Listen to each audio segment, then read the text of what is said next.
네, 반갑습니다. 유사입니다. 예, 오늘 또 이곳 제주에서 시사 공감을 진행하도록 하겠습니다. 예, 어제 아주 기쁜 소식이 전해졌죠. 예, 뭐 국내에서 고교를 자퇴했다라고 그렇게 전해지는 쪽도 있고, 국내에서 대학원까지 했다라는 그런 뉴스가 타전되기도 합니다만, 예, 허준희 교수가 고등과학원이죠. 허준희 교수가 필즈상, 수학에서 노벨상이라고 하는 필즈상을 수상했다라는 아주 반가운 소식이 전해졌습니다. 예, 우리 이 사회에서 가장 뒤처진 분야, 가장 전근대적인 행정이 진행되고 있는 분야가 교육 행정이라 해도 다름이 아닐 텐데요. 여러분 아시다시피 정교조로 대변되는 참교육이라는 그런 운동이 일어난 지도 30년이 지났습니다. 그럼에도 정교조는 정치화되어 버렸고 우리 교육 현장은 더욱더 분열되고 갈등이 늘 이렇게 상존하고 있는 그런 현장이 되고 말았습니다. 교육은 끊임없이 그동안 계속 실험적인 그런 어떤 시도만 하고 마땅한 모델을 찾지 못하고 있습니다. 무엇보다도 교육의 자율성 문제가 잘 보장되고 있지 못합니다. 현재 우리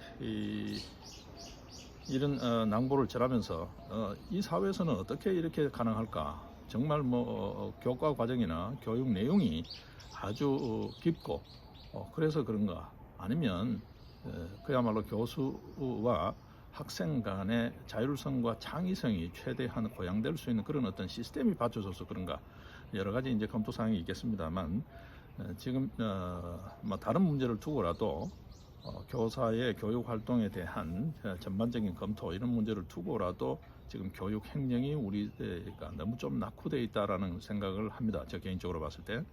여러분들 생각은 어떠신지 모르겠습니다. 지금 바로 지금 빚어지고 있는 우리 현재 윤석열 정부의 현상만 보더라도 부총리급으로 격상되어 있죠. 박순애 사회부총리 겸 교육부 장관이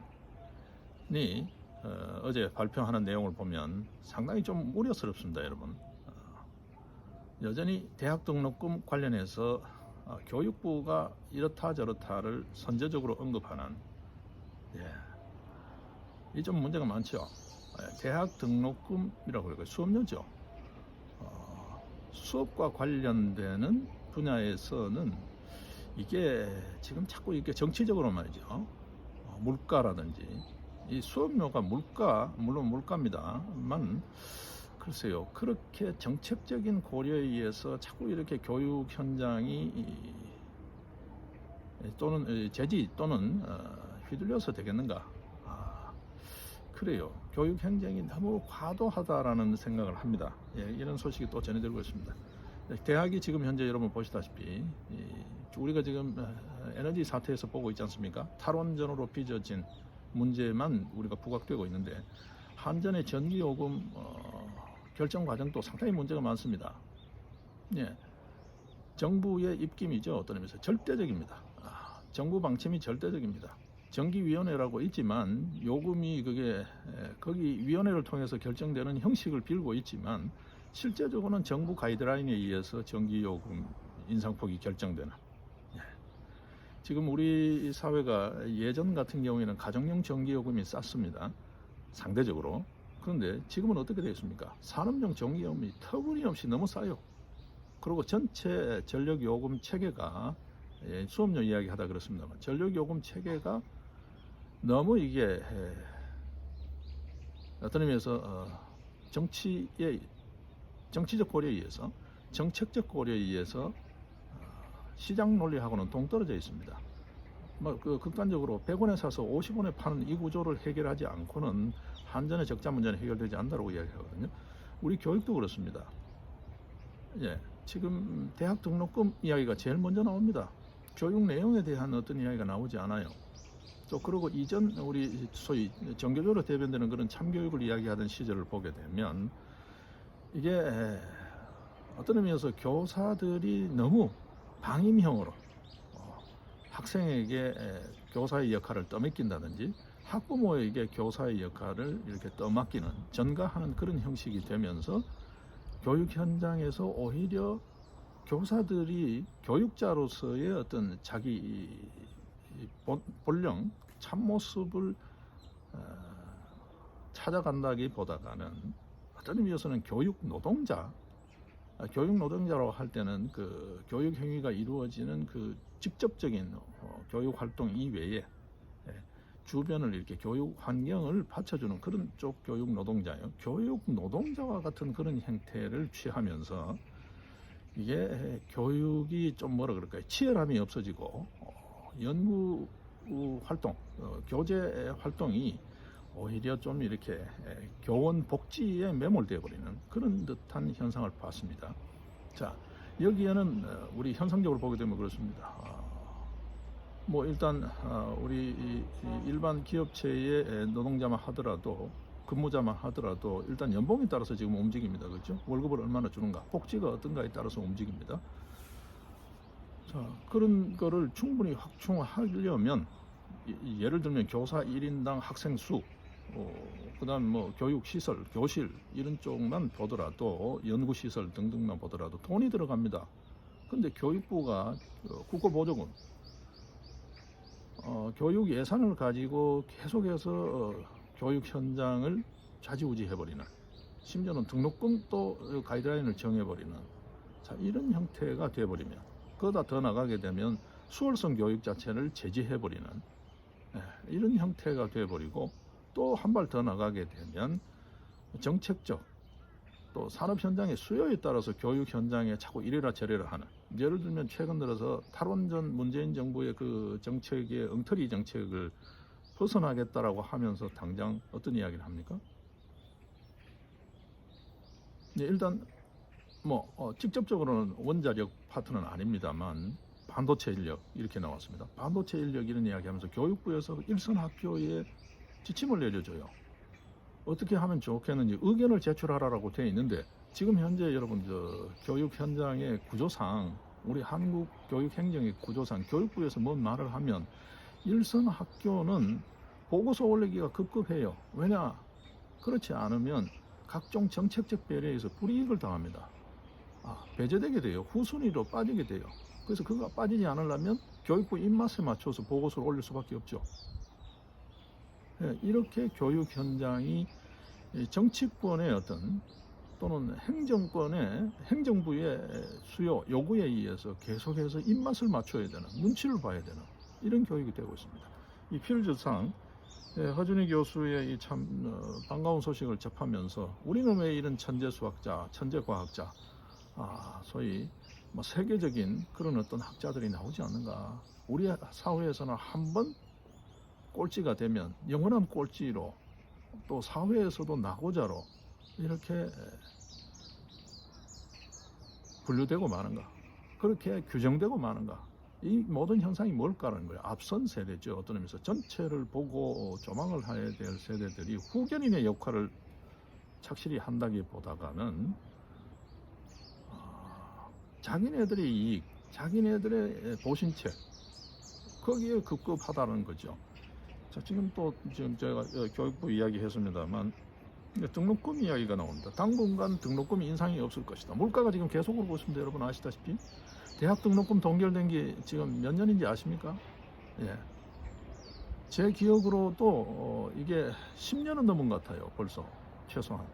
예, 이 계속해서 이 뛰는 물가에 등록금을 동결해 두고 각급 대학들이 일선 기업에 가서 계속해서 손을 내밀고 동창회에 손을 내미는 선배들 중에, 그 학교 출신들 중에서 좀 뭐 사회적으로 성공한 사람들에게 학과 또는 그 학교 전체에 좀 뭐 어떻게 보탬이 될 수 있는 이런 방식으로 계속해서, 또 그렇지 않으면 외부 프로젝트에 일선 교육 연구자들이 계속해서 관심을 가질 수밖에 없는 이런 열악한 환경. 이게 이제 교육의 창의성을 죽이는 또 한 측면이죠. 자, 그러다 보니까 각급 대학들도 그렇습니다. 고등학교도 그렇습니다. 뭐 여러분 더 잘 아시죠? 제가 그렇습니다라는 표현을 씁니다만 전부 다 줄 세우기를 하는 거죠. 무슨 이야기를 하든 간에 그때그때 상황에 따라서 줄 세우고 하는 거죠. 여러분 그 학생 종합 생활기록부 사태 한번 보십시오. 그것도 다 입맛에 맞추어서 전부 다 가공이 되잖아요. 뭐 성적주의, 그것도 또 다른 성적주의죠. 학생만 출근하는 겁니다. 봉사활동 해야지, 취미활동 해야지. 이전에 학과 공부만 하면 됐는데 이제 그런 걸 채우기 위해서 또 사교육이, 또 시장이 날로 커집니다. 사교육을 없애야 되겠다 하면서 사교육은 점점 더 커지고, 사교육을 없애기 위해서 EBS를 활용한다라고 하면서 EBS가 또 다른 교육 권력기관이 되어버리는, 또 다른 어떤 의미에서 사교육기관이 되어버리는 이런 악순환을 계속하고 있습니다. 자, 이 구조에서 어떻게 우리가 참 자기 소질 적성에 따라서 자기 세계를 펼치고 세계적인 어떤 그런 안목을 갖고 자기 인생을 설계해 갈 수 있는, 또 그런 어떤 교육을 고민할 수 있는 그런 교육 현장을 일궈내겠냐라는 거죠. 자, 일단 오늘 제가 다룰 이야기는 코로나 재유행 관련해서 초점을 맞춰서 좀 말씀을 드리고자 하기 때문에 이런 정도로 언급을 하겠습니다. 참, 허준희 교수, 이게 남의 이야기가 아니다는 거죠. 사람은 한국 사람인데 어떤 의미에서 그렇게 우뚝한 인재로 성장해 가는 과정에서는 다른 나라의 교육 시스템을 이용해서 늦게 자기 소질 적성을 찾아내는, 그래서 그야말로 인생이 즐거운 거죠. 자기 학문을 예술이라고 하잖아요. 여러분, 수학을 예술이라는 이야기를 하는 게 너무 놀랍지 않습니까? 네, 저도 어떤 의미에서 수학적 세계에 살죠. 생체 신호라든지 뭐 수리라든지 이런 쪽을 합니다만, 수리 분야에 관한은 제가 어떤 의미에서 뭐 독보적이라고 합니다. 뭐 세계적이기도 하고 하지만 이게 수학 분야하고는 또 다르거든요. 조금 인공지능 쪽 요소, 거기다가 IT적 요소 이런 게 결합이 되면서 또 의학적 요소 이런 게 좀 결합이 되어 있는 형태이기 때문에 이게 순수 수학은 또 아니거든요. 그런데 이런 분야는 지금 외국에서도 학문 영역으로 이제 조금씩 자리 잡고 있거든요. 이전에는 컴퓨테이션으로 정리되어 버렸었는데 이제 조금씩 자리 잡고 있거든요. 그렇다 보니까 어떤 의미에서 배울 곳이 없습니다. 그러다 보니 어쩔 수 없이 지금 뭐 독보적일 수밖에 없는 이런 상황이 되어 있습니다만, 그렇습니다. 그죠?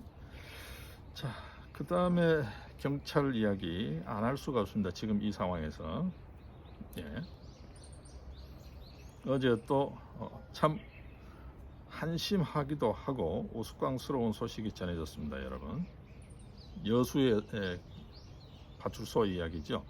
복면을 한 20대 2명이 파출소에 난입해서 화살총을 쏘자 경찰들 꼴이 가관이었다는 거죠. 여러분, 지금 경찰이 하고 있는 게 뭡니까?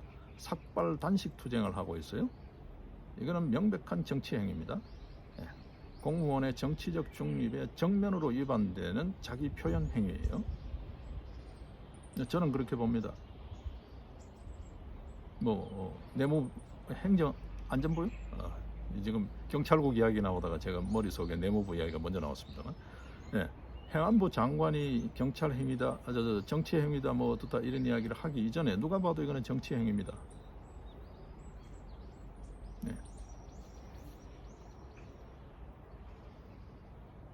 지금 수사권 내놔라고 지금 저러고 있어요. 그리고 자기네들 권한에 통제를 안 받겠다고, 우리가 알아서 할 테니까 손대지 마라 이러고 있어요. 중앙선관위 드디어 이제 감사를 하겠다라고 그러고 아마 상당히 진행됐을 거예요. 언론에 나온다면. 지금 유병호 사무총장 간단치 않습니다, 여러분. 문재인 정부의 그 혹독한 정권 하에서도 월성원자력 이 탈원전 결정 과정에 문제가 있다라고 그걸 감사해낸 인물이에요. 감사원 출신이잖아요, 여러분.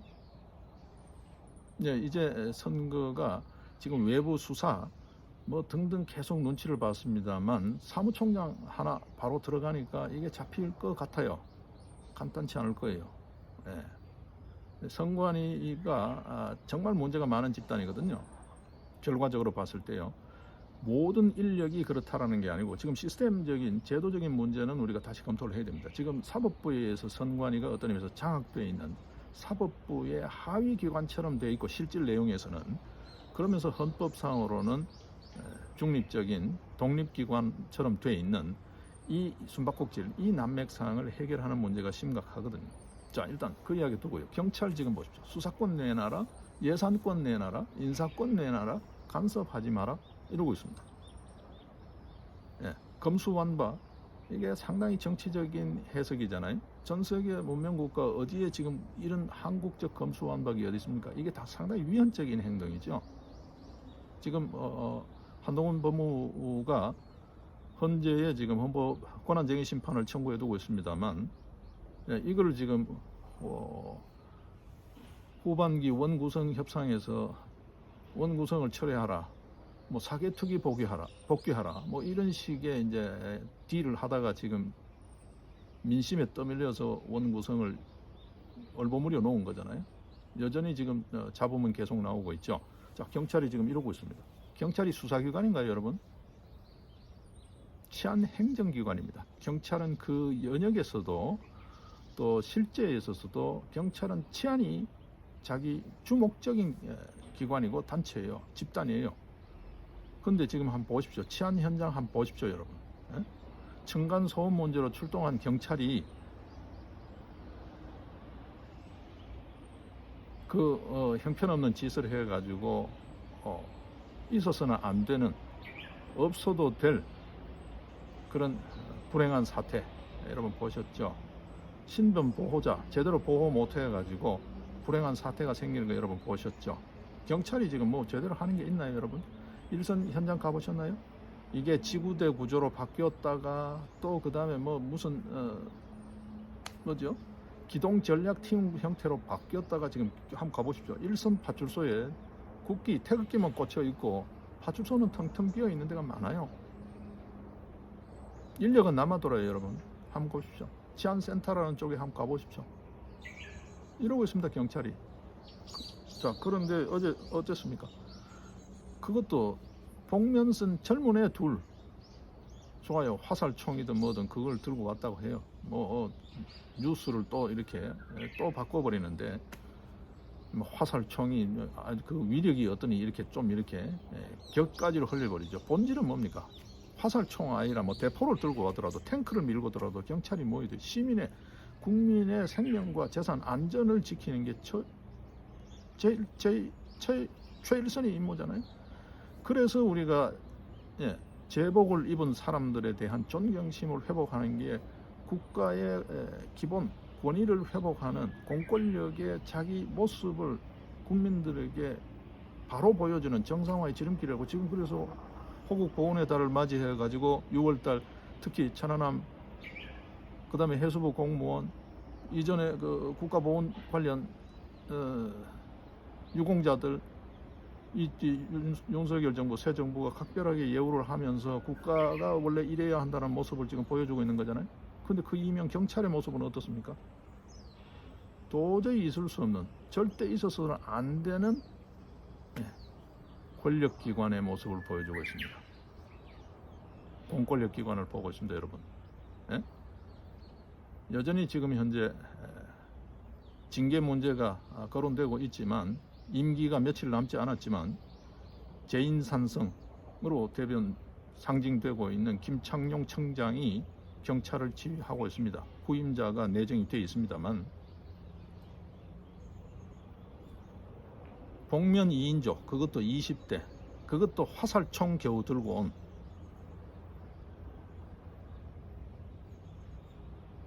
경찰이 책상 밑으로 쑥고 난리 났다는 거잖아요. 10여 분 동안 아무런 대책도 조치도 하지 못했다는 거잖아요. 지 살기 위해서 쩔쩔맸다는 거잖아요. 파출소 하나가 완전히 쑥대밭이 되었다는 거잖아요, 여러분. 이제 급기야 그 당사자 대기 발령 내고 겨우 이 짓 하고 있습니다, 여러분. 이게 길 가는 시민이었다면 경찰 먼저 도망갔을 거예요, 아마도. 그렇죠? 지 살겠다고 먼저 도망갔을 거잖아요.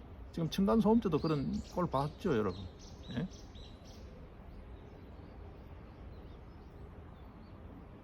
경찰이 후속 조치는커녕 책상 밑에 납작 엎드려 가지고 꼼짝도 안 했다는 거잖아요. 여러분 참 어떻게 보셨습니까, 여러분? 예? 후속 대응 조치를 12시간이죠, 무려 12시간 동안에 후속 대응 조치를 못했다는 거죠. 왜냐하면 우선에 살고 보겠다고 그 짓 터무니없는 엉터리 짓을 한 거고, 해괴망측한 짓을 한 거고, 그 다음에 후속 조치를 하자니 지한테 이제 책임이 떨어질 거니까 문책하기 위해서 이리저리 뭐 머리를 굴리고 온갖 수단을 썼겠죠. 그거 했겠죠. 범인 검거하고 상황을 수습하기보다. 그러니까 12시간을 허비했다는 거예요, 여러분. 예? 책상 밑에 숨은 것도 웃기지만 여러분 뉴스를 들으셨죠? 예? 예, 상황실에다가 셀프 신고하고 난리가 났다는 거잖아요. 예, 이 뭐 기사 굳이 자세히 언급하지 않아도 여러분들이 뉴스 너무 많이 들으셨죠? 이게 지금 경찰입니다. 경찰은 무엇보다도 자기 본연의 업무, 치안부터 정돈을 해야 돼요. 지금 자치경찰 있으나마나 하잖아요. 제도만 하고 이전 퇴직자들 뭐 이런 사람들 다시 불러들여 가지고 자리 더 늘린 거 이외에 자치경찰이 뭐 특별히 뭐 하는 거 봤습니까, 여러분? 생활 치안 되는 거 봤습니까? 자치경찰제, 경찰 내에 숙제마다 한 거예요. 국가경찰, 자치경찰. 이거 역할 분담이 제대로 안 돼 있잖아요. 그런데 자꾸 쓸어담기만 해요. 권한 쓸어담기만 해요. 뭐 수사권 달라, 인사권 달라, 예산권 달라, 손대지, 타치하지 마라. 이게 도대체 그 돈이 전부 뭐 좀 돈 이야기해서 그렇습니다만, 오늘 뭐 등록금 이야기, 교육 자율성 뭐 이런 이야기까지, 또 이제 코로나 이야기까지 또 해야 됩니다. 코로나 그 많은 예산 어디에 쓰고, 질병청 한번 보십시오, 여러분. 예? 백신 피해자들 한번 보십시오. 아무런 대책도 없었다는 거잖아요. 지침도 없었다는 거잖아요. 정치 방향으로 그렇게 이야기했죠. 정경청장 그 책임, 글쎄요, 책임져야 될 거예요. 그 당시에 그 수뇌부들, 질병청 수뇌부들, 예? 명색이 뭐 청와대 방역관까지 두고도 엉망으로 그렇게 했잖아요. 백신 예산만 하더라도 무려 5조 원을 넘게 썼잖아요. 우리 그 누리호 여러분 보셨죠? 10년 동안에 예산 고작 2억 원 주고 그 연구, 그 환경에서 연구했다는 거잖아요. 근데 코로나 백신 하나에 5조를 썼어요. 그게 지금 제대로 되고 있나요? 또 4차 접종 이야기를 해요.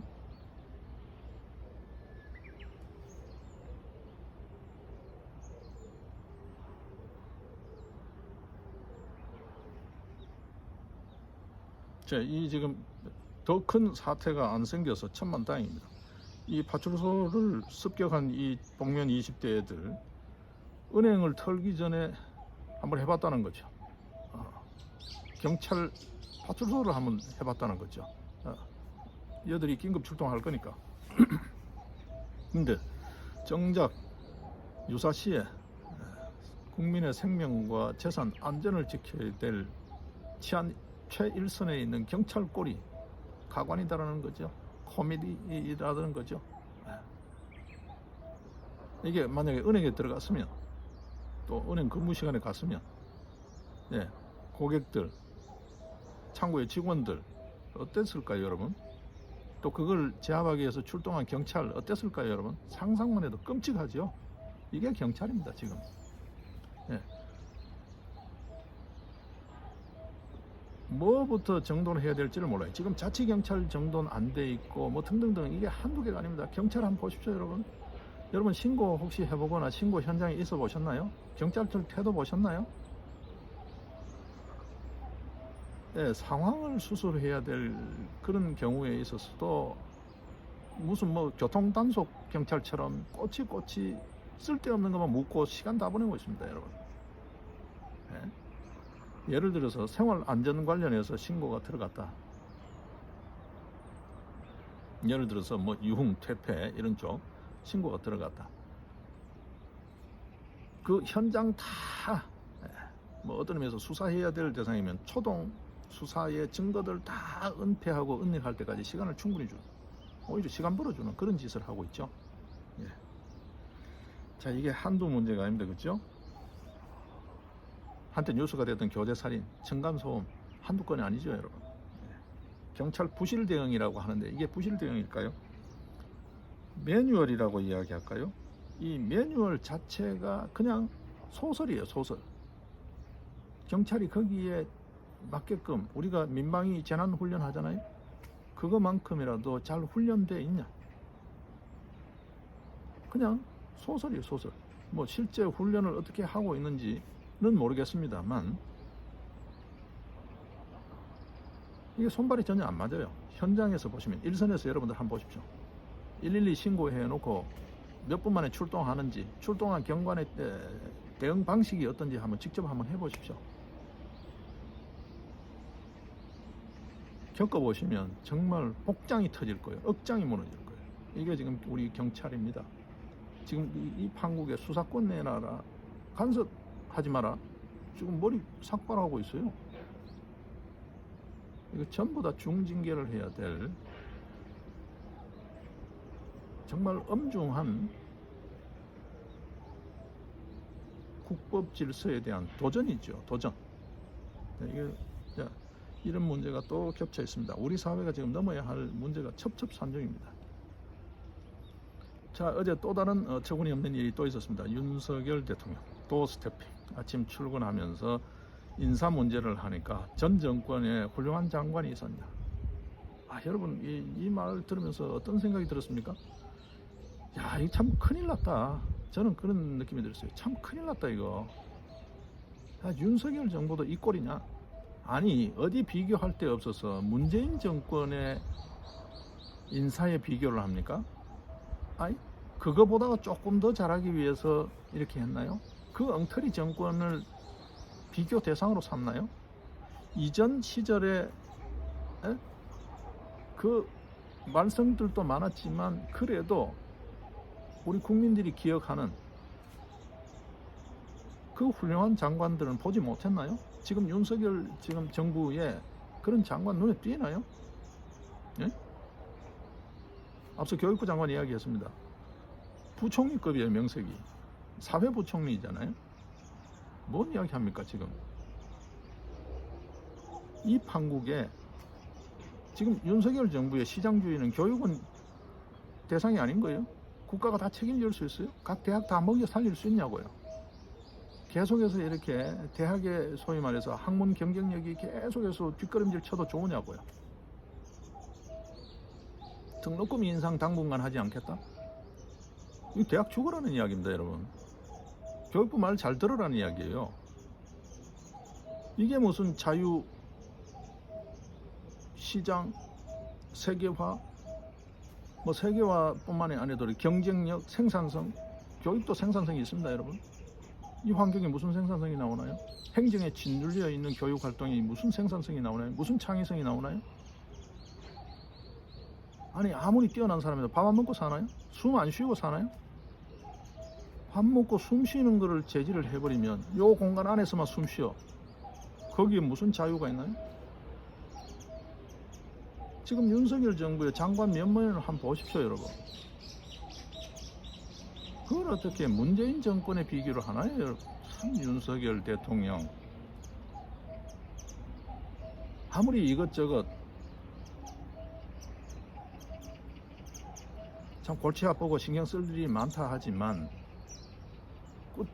당신이 그렇게 좋아하던 도어 스태핑이 왜 그렇게 성질 부려요? 왜 버럭 성질 부려요? 오죽하면 진즉부터도 그런 말이 나왔지만 주변 참모들 뭐 말을 못한다는 거잖아. 자기 생각 버럭버럭 해서서. 여러분 어쨌든 간에 별거 아닌 것 같지만 나라의 상징이잖아요.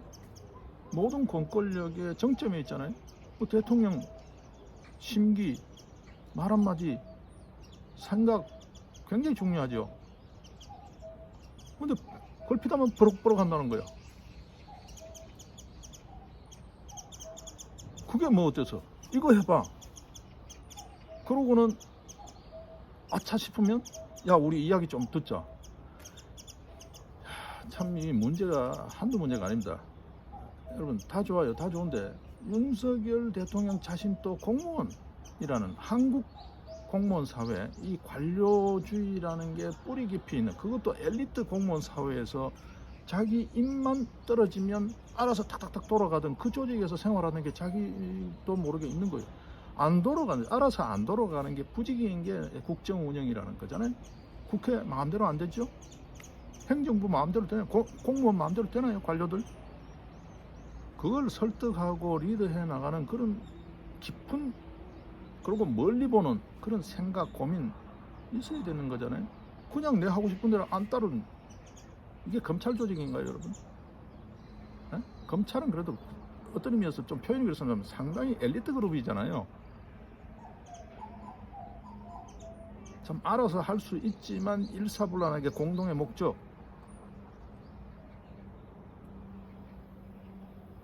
이라는 게 있죠. 국민의 생명과 재산 안전을 수호한다라는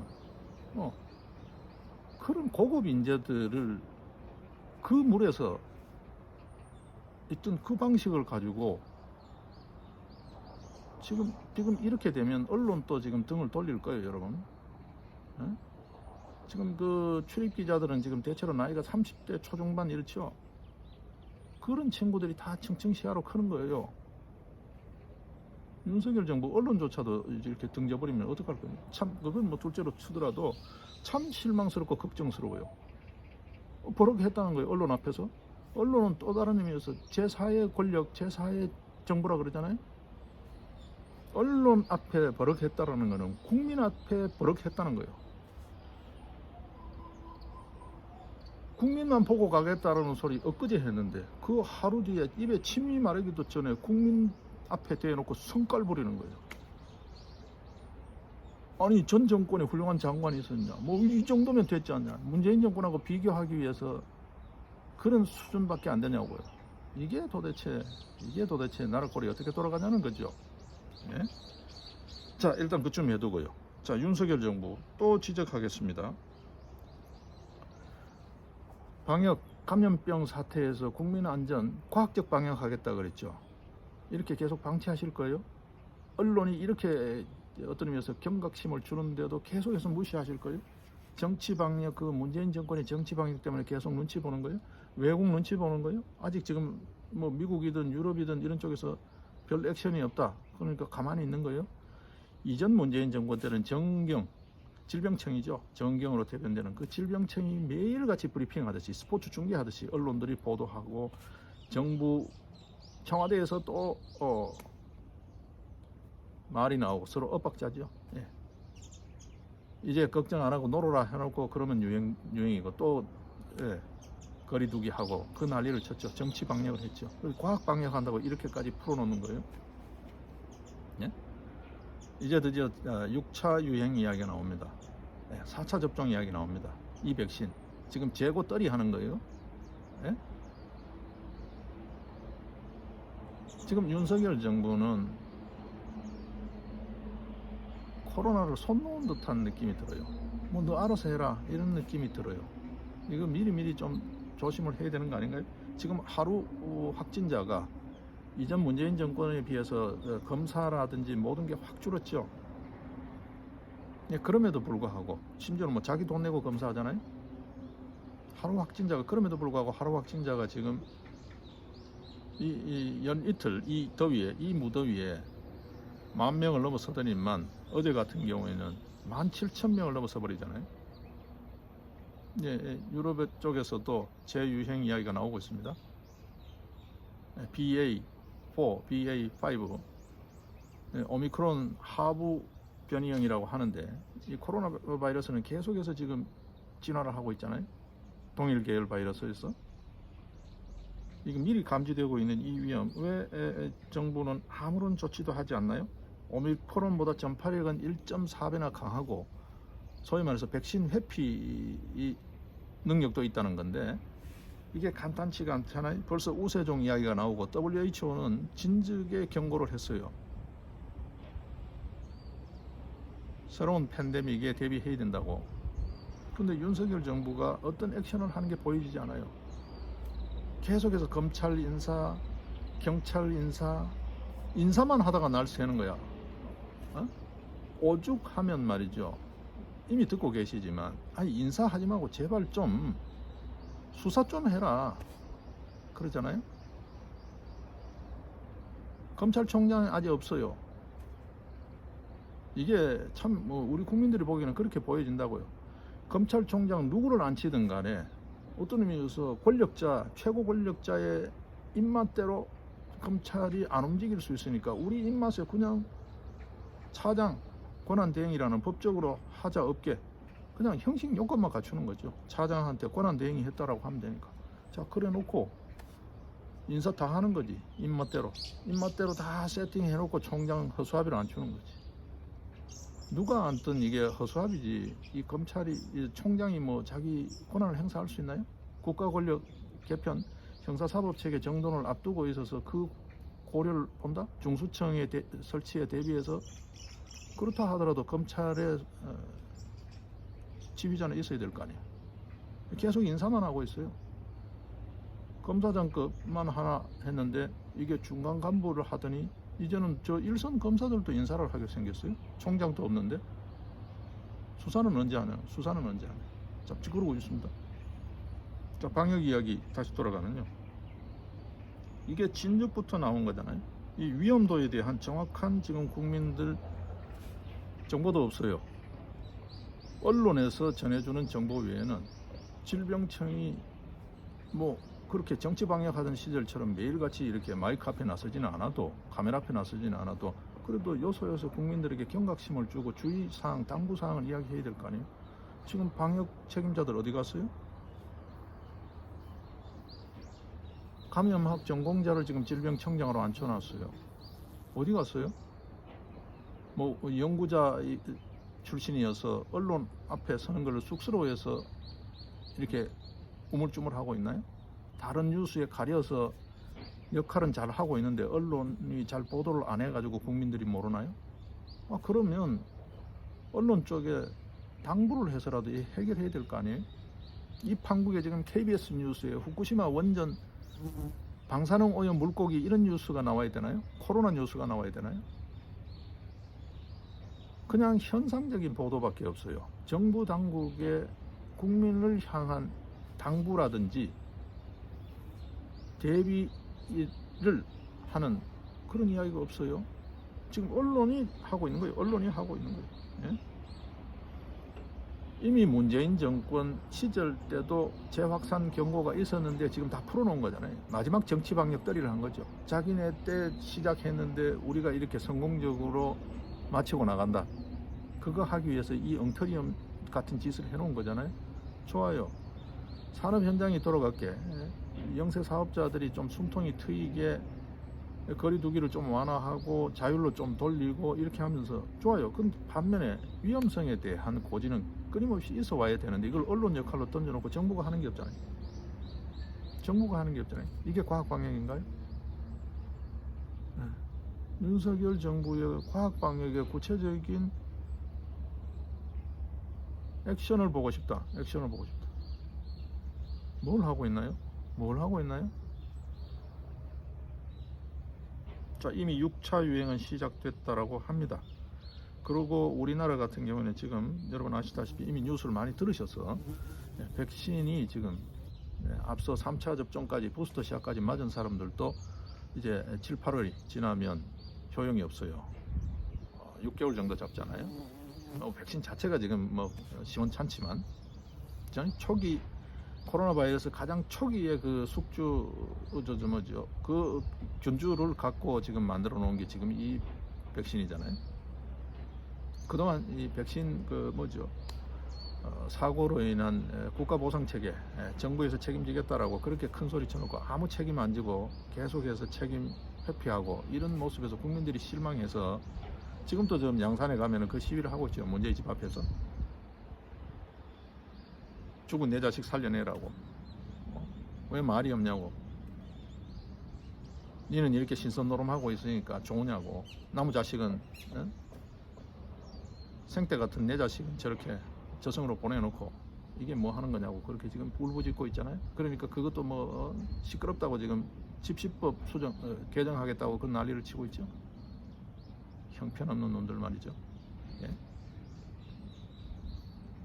이거 어떻게 할 거냐는 거죠. 윤석열 정부 정말 이렇게 방치해서는 안 됩니다. 이제는 우리 국민들이 알아서 각자 도생하라. 이제 그렇게 가는 건가요? 이게 과학 방향인가요? 그러니까 윤석열 대통령만 보이고 한동훈 법무부 장관 정도 보이고 그 다음에 뭐 말썽직이고 자진 사퇴하고 이런 사람들 뉴스만 나오지 요소요소의 현안에 대해서 윤석열 정부가 일사불란하게 정말 그 처음 정부 출범할 때 이야기처럼 발바닥에 불이 나도록 구두 밑창이 딸도록 현장을 뛰는 모습을 볼 수가 없어요. 우리 국민들이 체감할 수가 없다고. 언제까지 이런 국정 난맥상 이걸 계속 할 거예요? 계속 이제 버럭버럭만 할 거예요? 네, 윤석열 정부 국민 건강, 생명, 재산 못지않게 이게 다 경제잖아요. 지금 산업 현장 코로나 때 우리 겪었잖아요. 생산성이 나옵니까? 산업 현장이 정상적으로 돌아갑니까? 인력이 수급이 됩니까? 원자재가 물류가 제대로 돌아갑니까? 이게 경제입니다, 여러분. 그렇잖아요. 농업 현장에도 지금 한번 보십시오. 외국인 노동자가 없으니까 코로나 이후에 들어오고 나가는 게 시원찮아서 외국인 노동자가 없으니까 지금 일손이 없어요. 공장 제조만 경제인가요? 제발 좀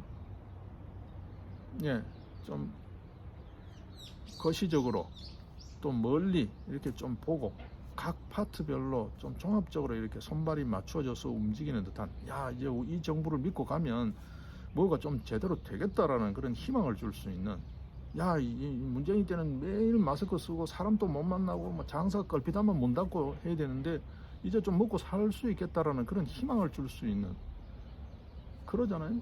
경제도 쉽니다. 꽤 오래된 이야기입니다만 그렇잖아요. 해보자라는 마음이 일게끔 국민이 좀 안심하고 믿을 수 있게끔 좀 해주십사라는 당부를 드리겠습니다. 이 지금 방역 행정에 수뇌부들, 리더 그룹들, 정부 당국자들의 모습이 너무 안 보여요. 그러다 보니까 국민들이 자꾸 언론 이러다 보면 이제 가짜 뉴스들 떠도는 찌라시 뉴스들에 휘둘리게 돼 있다고요. 올바른 정보, 바른 판단, 제대로 된 대비를 할 수 있게끔 그야말로 과학 방역의 모습을 좀 보여주시기를 당부를 드리겠습니다. 오늘 또 주변 환경이 좀 어수선합니다. 여기. 어제는 간간히 한 번씩 빗발이 뿌려가지고 처마 밑에서 했더니 화면이 너무 또 어두워서 그랬는데 오늘은 또 이 밖으로 나왔더니 주변 또 눈치가 또 보이고 그렇습니다. 자, 일단 이제 오늘 저녁에 제가 복귀를 합니다. 내일부터 조금 더 정돈된 환경에서 조금 더 뉴스도 제가 조금 더 살펴서 그렇게 만나 뵙도록 하겠습니다. 내일 뵙겠습니다. 고맙습니다.